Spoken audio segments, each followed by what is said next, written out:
Hey, you guys, it's Janelle Haven Caradine, your favorite spirit buddy here. Um, Welcome to another episode of Keeping Up with Caradine. I receive spiritual downloads, which I like to sometimes express with you all through tarot. And I'm here to connect with my soul tribe or any decent soul open to connect. And we all find ways to search for the divine in all things. Back with another tarot card reading, guys. Um, I have to admit though, like I'd rather be on X right now doing a live, but I love YouTube too. The overall energy of the spread is the Seven of Swords right here, which is hashtag strategy, hashtag calculated risks, right? So with the hashtag strategy and the hashtag calculated risk with the Seven of Swords, that could mean a number of things with calculated risks and strategy. Like, for example, I had a mutual friend of mine that I know introduced me to this character by the name of Joshua Simmons. Like, I forgot his name already. It's like, wow. Like, the man literally tried to assassinate me over his house. And all I did was just, out of the goodness of my heart, volunteer to go help him do his laundry because, even though he's only in his 40s, he had a stroke and all types of things was going on with him. So he didn't have proper use of either his left side or his right side. I don't remember which one.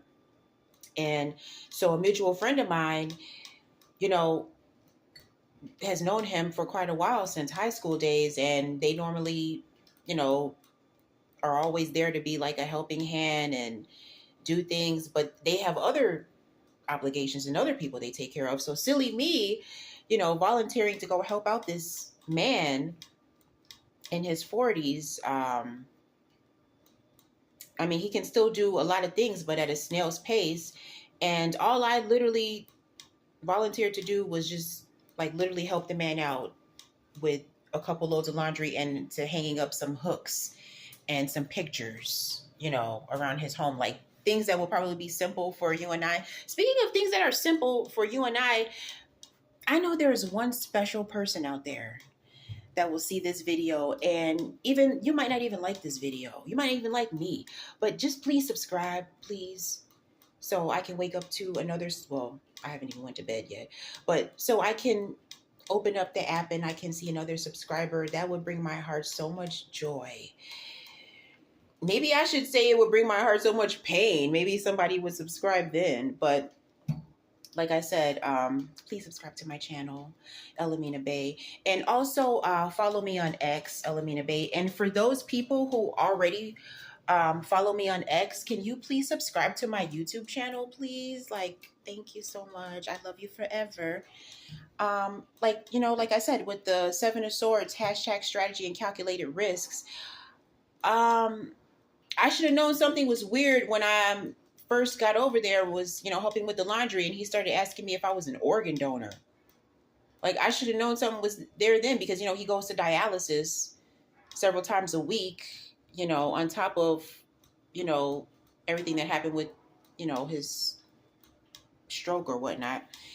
And do you know this mug tried to get me to go down? First of all, he told me he doesn't even go down in his basement. He actually has another neighbor, a roommate, a friend of his that lives downstairs that looks like a slightly younger version of Sammy Sosa back in the day, before he became white. And a female roommate, a Caucasian woman who I met briefly for a few minutes. She showed me her ass. It's like, so I'm not that, like, it don't take all that. Like, when somebody trying to get up, like, it don't take all that, them like doing all this with their ass in your face just to stand up. So I already off the bat didn't really like her. But to make a long story short, he desperately tried to get me to go down in his basement when I went over to go help him real quick with those hooks so he can hang up the pictures. And I'm like, well, why? First of all, you and your roommate, from what I was told, you guys both sleep in late. Um, he works from home, so he's always, I'm assuming, down there in the basement. I met him too briefly for a few minutes. Wasn't terribly impressed. Wasn't terribly unimpressed either, but wasn't overall impressed at all. Especially, and then I seen him pull a whole garbage bin out of his room, a blue one, a brand new one too. You know, the ones that hadn't been set outside and got all, you know, tarnished and whatever by weather. It was like still basically brand new. And at first I was like, do you need me to like throw some garbage away for you or what? Oh yeah, I do have garbage, but this is not the right bin to go outside. Okay, so why are you hauling this big ass bin in here that's big enough to put both me and you in? Like seriously? And then you're trying to get me like all of a sudden out of nowhere, like to go down into your basement, which was like the weirdest thing. And so I'm like, well, Josh, I don't feel comfortable, going down in your basement. Your roommate lives down there, and this and this and that. And you told me that you don't even go down there, and I'm like, what, you got some more laundry to do or whatever? You got another washing machine? Oh no, I just want to show you the rest of the house. The rest of the house? I'm not impressed with the part I've seen so far. His house is literally falling apart from when you walking up the stairs, the door falling apart, the steps falling apart. The only thing that was beautiful about the house was his dog. He had this gray mix, beautiful dog by the name of Blueberry Muffin, a pit bull mix. And this dog took to me. She ended up taking to me, and she wouldn't leave my side, like, period, at all. And he was actually getting very upset about that his dog was like acting like my guard dog. The dog didn't even barely want to go out to use the bathroom. And it was like 12:30 in the afternoon, the first time he was letting the dog out. So you would think you could tell the dog wanted to go, but she just did not want to leave my side. She was just not feeling him at all that day. And then he tried to like literally start an argument with me because I didn't want to go down in his basement. He got like really nasty about it. He was like, well, I need to show you the rest of the house. And that's the deal. That's the deal. That's part of the deal. Like, what deal? Like, I never had a deal with you to come to your house and come look at your basement. I barely made a deal to come over here. Like I said, I just happen to have some free time and, like I said, do-gooders. Sometimes we do have it in us to be do-gooders. Not everybody out there is pure psychopaths, like a lot of people that I know, whether it be like family, neighbors, ex-bosses, ex-co-workers. They could be anybody. So to make a long story short, again, I hightail my ass up out of there. You know what I'm saying? Like, he got so mad that his dog would not leave my side that he actually made his dog go stand in the bathroom. And I never, seen anybody treat their dog like that before that claims that they love their dog.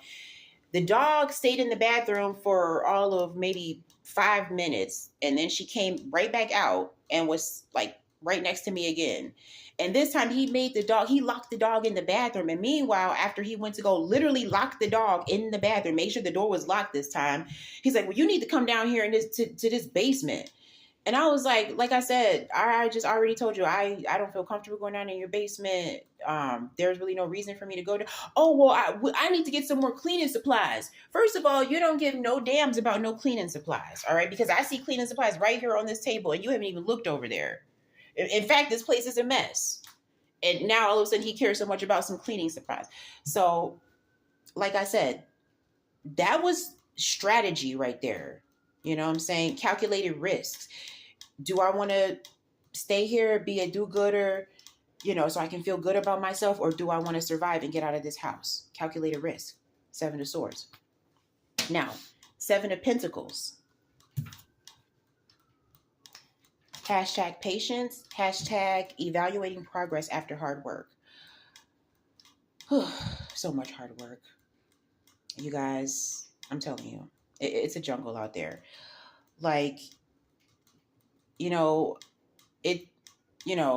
it took me so long to get back into the hospitality industry because I had went to caregiving and healthcare.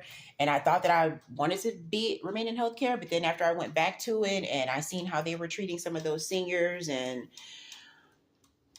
like abuse being rough, and then when you say something about it, how you and like the people that were being abused were on hospice care. Like I was working at Silver Glen assisted living place in South Elgin, Illinois, and there's this one lady from Africa. I think she was from the Sudan, and she seemed oh la la la la la mama Africa, but she ended up being a bitch and very hateful towards me for some reason, which is weird because we were the only two overnight shifts. Sometimes we would work together, but usually we were taking turns, and she actually had like the biggest attitude with me. And then the other nurse that was her friend started having an attitude with me. Like they cared more about having an attitude with me and not helping me take care of the residents than they cared more about residents getting abused at that place. So if you have parents or grandparents and they're thinking about, or just friends, or either yourself, and you're thinking about going to Silver Glen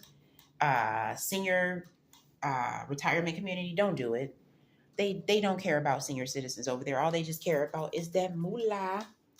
So after doing that, I went to, work for Hyatt House Hotel in Schaumburg doing front desk concierge because, I have that in my background. I actually missed that job. I don't miss the psychopath ex-boss I used to work for, Salim Samara. That's another man that actually put people together. They plotted together. They tried to assassinate me at that job too.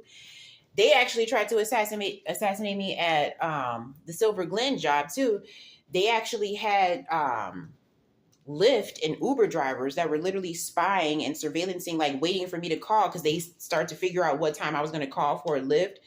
And then the same guys, oh, you remember me? You remember me? I picked you up yesterday. I picked you up the day before. Yeah, I remember you. Like, get a life. Seriously. I work so hard to like get back into like the hospitality mindset and to really be there for my guests and to give them that ultimate guest hotel satisfactory stay or stay of satisfaction. And for me to be like literally surrounded by a bunch of psychopaths at the Hyatt House Hotel in Schaumburg, he literally didn't even want to give me my last paycheck